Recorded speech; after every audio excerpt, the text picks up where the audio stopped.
सबसे पहले हम भोजपुरी गायक भीम सवरिया तमाम भोजपुरिया सुने वाला भैया लोग के यहीं से गोड़ छू के प्रणाम करतानी। भैया एक छोटा सा गीत गावतानी, वो गीत के अच्छा लगे तो ज़रूर चैनल के सब्सक्राइब करी जा, और हमारे जो भी फेसबुक फ्रेंड बा वो लोग ज़रूर लाइक कमेंट बताएं कि गाना कैसन गावतानी, और ज़्यादा शेयर करी।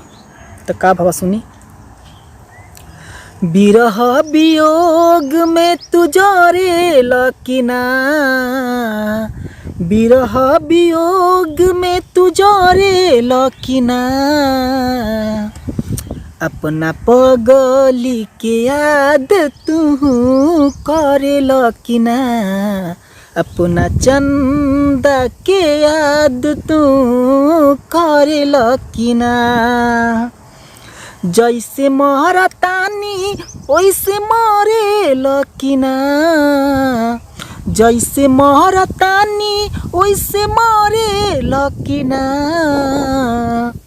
अपना पगली के याद तू करे लकिना, अपना चंदा के याद तू करे लकिना।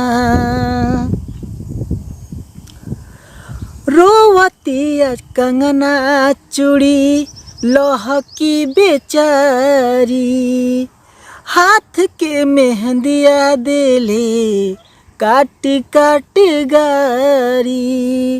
रोवत कंगना चूड़ी लहकी बेचारी, हाथ के मेहंदिया देले काट काट गारी। जैसे रोवतानी वैसे रोवे लकिना, जैसे रोवतानी वैसे रोवे लकिना,